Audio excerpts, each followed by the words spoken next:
Quando nós estudamos a equação da reta, quando nós encontramos a equação da reta, não tinha nenhuma restrição para t, que é o nosso parâmetro, que é a nossa variável dessa equação.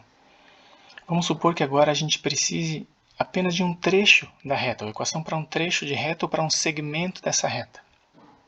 Então, para isso, vamos supor que nós conheçamos os pontos inicial e final.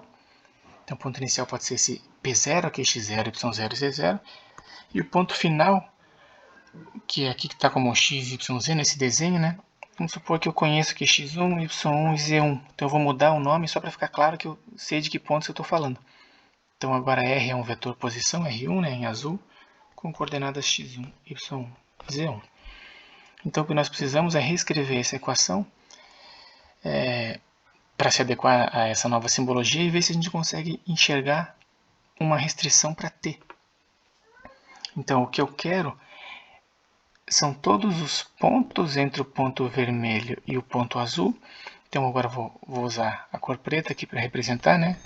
Então todos os pontos dados pelos vetores posição x, y e z, daí aqui o x, y, z é o de preto, que é o arbitrário. Então essa equação muda aqui, por enquanto, só a cor, né?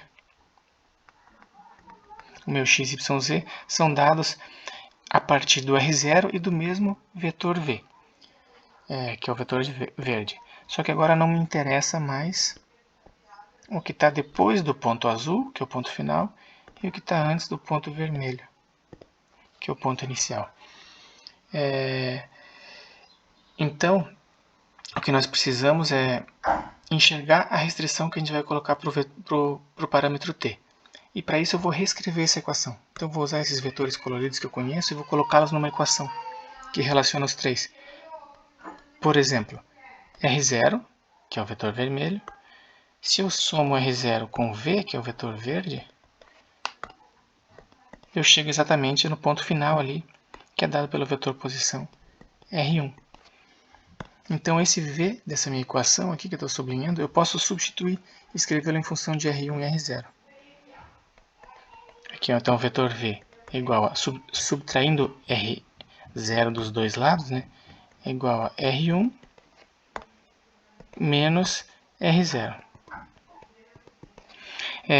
Isso aqui está dizendo, né, que se eu conheço o ponto inicial e final, eu consigo a partir dele determinar esse vetor verde, né? Então se eu conheço o x0 e o x1, que é a primeira componente, são as primeiras componentes do vetor inicial e final, A me leva do x0 ao x1. E assim por diante, B me leva do y0 ao y1 e C me leva do z0 ao z1. Então vamos substituir essa equação para V na nossa função vetorial.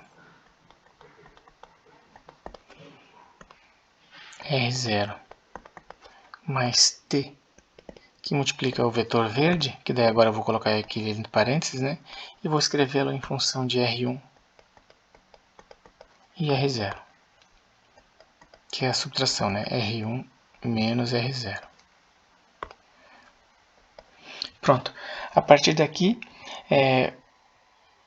a gente vai tentar entender a restrição do vetor t, que eu vou propor aqui. Ó. Vamos começar, por exemplo, com t igual a zero. Se eu fizer nessa equação, t igual a zero.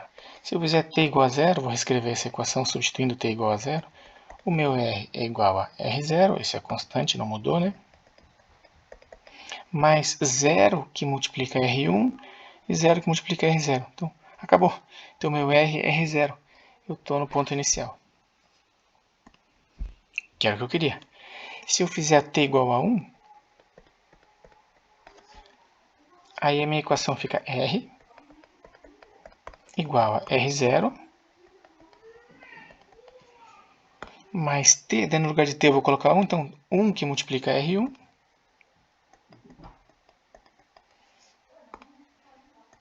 mais 1 que multiplica menos R0, então fica menos R0. Então nesse caso aqui eu estou somando R0 com menos R0, o resultado é R1. Então se meu t for 1, eu estou exatamente no ponto final. Então o que eu estou fazendo aqui, pegando a mesma equação, a equação original, se eu fizer t igual a 0, eu estou no ponto inicial, t igual a 1, estou no ponto final. Então o que eu quero são todos os valores entre 0 e 1 Por exemplo, t igual a meio, aí eu chego no ponto intermediário. T igual a 0,25. Aqui. T igual a 3 quartos. Todos os valores entre 0 e 1. Então eu coloco minha restrição aqui para t. E aí eu tenho todos os pontos do segmento de reta, que agora é pontilhado entre os pontos vermelho e azul. Colocamos essa restrição aqui, então é só o detalhe que mudou, t entre 0 e 1.